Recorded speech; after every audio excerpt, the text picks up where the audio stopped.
जय श्री राम भाई। आप सभी का स्वागत है हमारे चैनल श्री राम कृपा में। अगर आप पहली बार हमारे चैनल पर आए हैं तो लाल कलर का सब्सक्राइब बटन दबाकर सब्सक्राइब करें और बेल आइकन को भी दबा दें जिससे आपको कोई भी वीडियो मिस ना हो। अगर आप हमारी वीडियो देख रहे हैं तो कमेंट में जय श्री राम लिखना ना भूलें।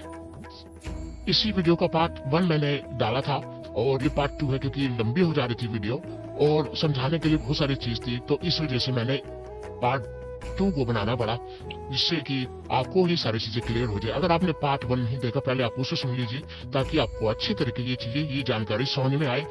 अगर आप भक्ति मार्ग भक्ताई के से हमें आप चल रहे हैं तो शुरू करते हैं भाइयों। जैसे कि मैंने पहले अपनी जो भाग 1 में मैंने बता दिया था कि साधना और सेवा में क्या अंतर है। साधना भी आपको भक्ति मार्ग की तरफ ले जाती है और सेवा भी आपको भक्ति मार्ग की तरफ ले जाती है, पर जो साधना है वो दो भागों में बढ़ जाती है। एक तो उच्च कोटि के देवता, एक होते निम्न कोटि के देवताओं की। उच्च कोटि के देवताओं में मैंने आपको बताया था कि भगवान शिव, गणेश जी, संतोषी माता और भी बहुत सारे, माँ दुर्गा हो गई, अब हनुमान जी हो गए, शनि भगवान हो गए। ये उच्च कोटि के देवताओं की साधनाएं होंगी जो कि आप जब इन साधनाओं को करते हैं तो आप अपने मोक्ष की तरफ अग्रसर होते हैं। और एक जो निम्न कोटि की साधनाओं के मैंने आपको बारे में बताया था, जैसे यक्षिणी की साधना हो गई, जिन की साधना हो गई, अप्सरा की साधना हो गई, मसान की साधना हो गई, प्रेत की साधना हो गई। तो ये साधनाएं जो हैं, ये साधनाएं सिर्फ किसी कार्य को संपन्न करने के लिए की जाती हैं। ये आपको मोक्ष की प्राप्ति नहीं देती।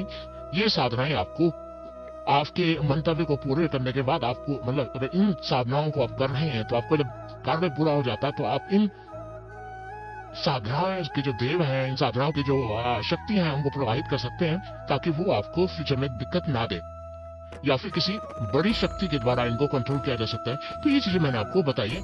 मैंने साधना को गलत नहीं बताया, पर सेवा पे मैंने ज्यादा जोड़ दिया है क्योंकि देखो भाइयों, सेवा जो है ना वो सबसे बड़ी चीज है। आप जब भी आप सतयुग, कलयुग, त्रेता युग में आप देखोगे, आज हनुमान भगवान जी का नाम, बजरंगबली का नाम आज इस संसार में सबसे बड़ा है। दुनिया उनको पूछती है संसार में सबसे ज्यादा जो मंदिर है वो भगवान हनुमान जी के हैं।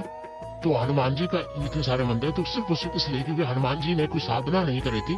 हनुमान जी ने कोई ऐसी 41 दिन की साधना, 101 दिन की साधना, कुछ इस तरीके से साधना नहीं करी थी। उन्होंने भगवान राम की सेवा करी थी और सिर्फ सेवा के कारण ही आज हनुमान जी इतने बड़े पद पर हैं कि आज अगर कोई भगवान श्री राम को पाना चाहता है, भगवान श्री राम की भक्ति करना चाहता है तो सबसे पहले उसे भगवान हनुमान जी की सेवा करनी होती है।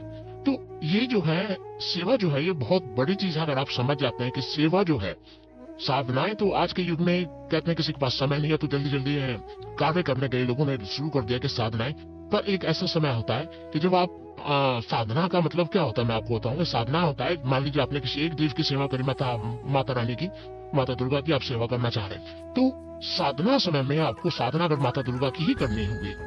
अलग अलग देवताओं की साधना करके आप, क्योंकि एक ही देव जो है वो सक्षम होता है सारे कार्यों को करने में, आपको मोक्ष की प्राप्ति प्रदान करने में। आप उसकी भी कर ली, उसकी भी कर ली, जिसके वजह से कुछ हाथ नहीं आता। तो मान लीजिए आपने माँ दुर्गा माता की सेवा करी, तो सबसे पहले आपको अपना इष्ट देव, आपने माँ दुर्गा को माना, आप नित्य प्रतिदिन माता दुर्गा की जोत जला रहे हैं। आप माता की जोत जब जला रहे हैं तो जोत जो जल रही है, जोत जलने का मतलब है जो घी की जोत जलती है महारानी की, माता दुर्गा की, वो या किसी भी देवता की, वो एक साक्षात्तीकरण होता है उस देव की आमंत्रण का, उस देव का जो हम कह सकते हैं प्रकट होने का एक साक्षात्तीकरण होता है कि हाँ मैंने इस देव की जोत जला के, यानी कि वो देव आपके वहां पर विराजमान है। उसको आपने अपना कहते हैं रोल मॉडल कह सकते हैं, गोल कह सकते हैं, या फिर हम कह सकते हैं कि उस जोत के द्वारा आपने उस देवता को वहां पर स्थापित किया है। वो आपके भाव को जगाता है और उस देवता को आपकी मदद करता है, यानी कि उस देव की शक्ति उस स्थान पर विराजमान है जो आपके घर को रोशन करती है।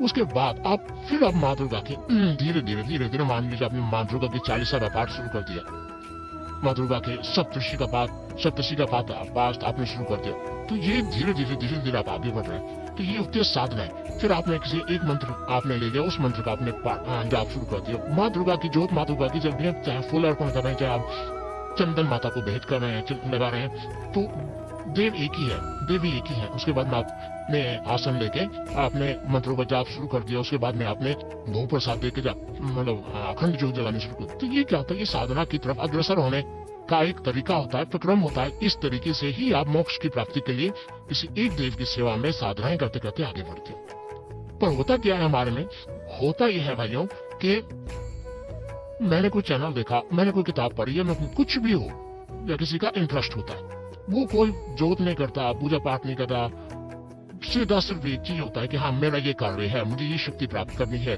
और किसके द्वारा प्राप्त करनी है, अच्छा ये है, ये यक्षिणी है, ये यक्षिणी ने मेरी शादी करा दे, ये जो धनराज यक्षिणी है ये मुझे पैसा देते कि बस उठा लो 21 दिन की साधना और शुरू हो जाओ जाप करने में।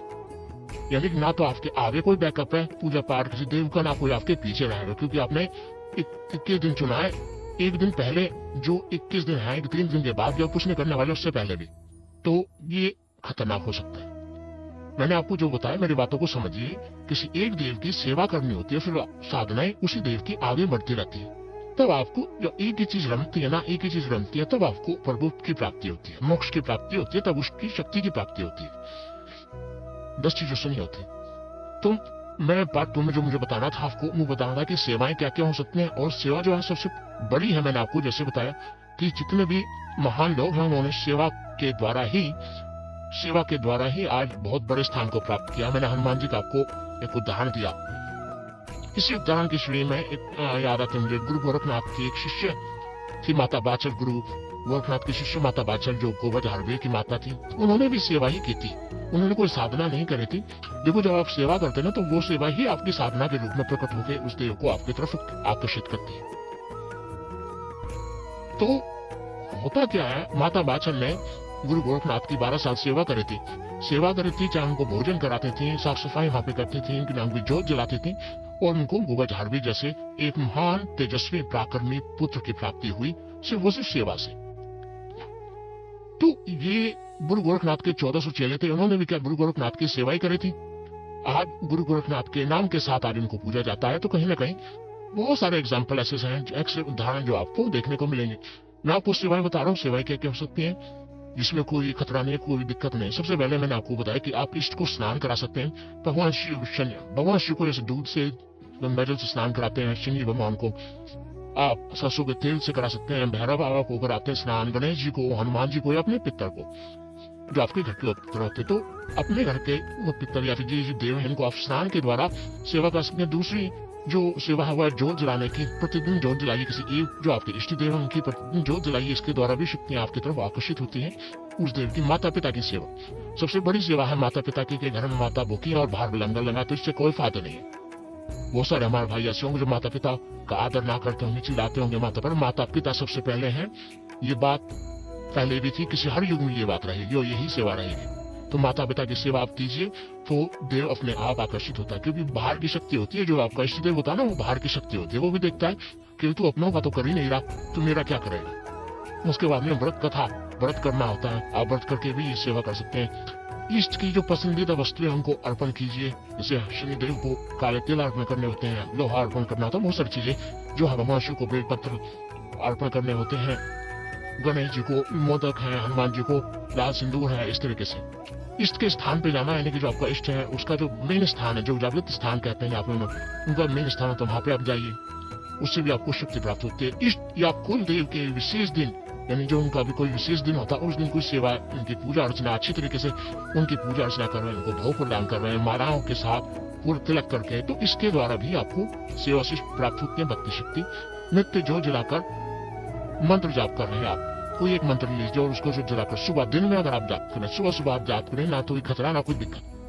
40 स्तोत्र का पाठ करें, सुंदरकांड का हनुमान जी के जैसे हो गया, बजरंगबाण हो गया, इस तरीके से जो या दुर्गा सप्तशती हो गई, इनका पाठ कर रहे हैं, तो इससे भी आपको शक्ति की प्राप्ति होती है, इससे भी आप मोक्ष की तरफ, उस देव की भक्ति की तरफ अग्रसर होते हैं। छोटा या बड़ा भंडारा करके आप सेवा में आता है, ये भी छोटा भंडारा, चाहे आपके पास कुछ नहीं है, आप 10 रुपए के बतासे आप बांट रहे हैं, चाहे बड़ा भंडारा कर रहे हैं, जैसी आपकी सेवा हो वैसी आप सेवा कर सकते हैं। किसी भूखे को खाना खिला के, कई बार आपने देखा गया आप ड्यूटी करते हैं, जॉब करते हैं, तो जब आप खाना खाने के लिए बैठते हैं, सकता कोई भूखा आपके आसपास हो तो आपने उसको देते हैं, बहुत बड़ी सेवा होती है, इससे बहुत प्रसन्न होते हैं। आप जहाँ खाना खाने किसी पार्क में, तो उसमें चैटियां हैं या फिर गिलहरी हैं, उनको आप टुकड़े हैं, तो ये सेवाओं में आती है।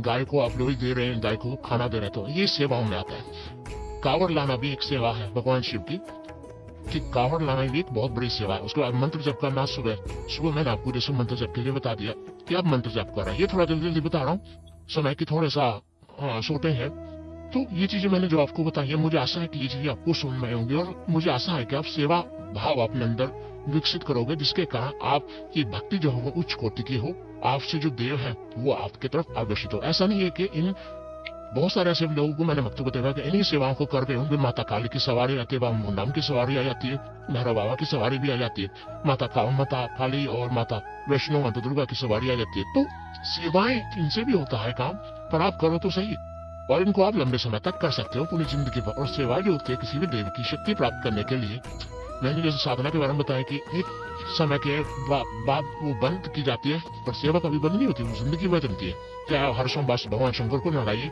एक नियम बना के, तो ये चीजें जो है वो चलती हैं। और मुझे ये आशा है कि आपको ये जो मैंने आपको बताया है ये आपको समझ में होगा, आपको अच्छा लगा होगा ये जानकारी, क्योंकि मेरी कोशिश थी कुछ चीजें ऐसी आपको बताऊं जो अलग हो, जो कि मुझे महसूस होती हो इनसे, क्योंकि मेरे अनुभव जो है वो मैं आपको बताता हूँ। और आपको एक चीज और बताता हूँ, ये चीज आप ढूंढ लेना, कहीं नहीं मिलेगी, क्योंकि आज लोग बताने के लिए राजी नहीं है इन चीजों के बारे में, कि आखिर इन्हीं चीजों से हर कोई जो है आजकल, हर कोई बलि के बारे में बता रहा है, हर कोई तांत्रिक साधनाओं के बारे में बता रहा है, हर कोई भूत प्रेत जिन मशान की साधनाओं के बारे में बता रहा है कि हाँ चैनल चलना चाहिए या फिर लोगों को पसंद आना चाहिए। तो भाइयों होता क्या, लोगों को पसंद आना एक अलग चीज होती है, पर मेन ये है जो लोग हमारे ऑडियो वीडियो को देख रहे हैं, सुन रहे हैं, तो उनका मेन वो बहुत आशाओं के साथ इसी चैनल पे जाते हैं, किसी वीडियो को देखते हैं सिर्फ इसलिए कि हो सकता है उन्हें आगे बढ़ने के लिए कुछ मिले। कई लोग ऐसे हैं जो कई साल से जप कर रहे हैं, कई साल से पूजा कर रहे हैं, पर उन्हें कुछ नहीं प्राप्त हुआ। हो सकता है क्योंकि उनका कोई मार्ग गलत था, तो वो अगर हमारी वीडियो देख रहे हैं तो कहीं ना कहीं उनको मार्गदर्शन के लिए देख रहे हैं। और हमारी मेरी कोशिश ये होती है भाइयों कि शुक्र पश्चिम चैनल से आपको अधिक से अधिक जानकारी मिले और वो भी सच्ची जानकारी मिले। तो मुझे आशा ये जानकारी आपको पसंद आई होगी, और अगर आप पहली बार हमारे चैनल श्री राम कृपा में, तो आपके सामने जो लाल कलर का बटन है सब्सक्राइब का, उसे दबा के चैनल को सब्सक्राइब कीजिए ताकि आप हमारे साथ जुड़ सके। बेल आइकन को दबाइए घंटे के निशान को, ताकि जो भी हम जानकारी डालें भक्ति भक्ताई से जुड़ी वो सबसे पहले आपको प्राप्त हो।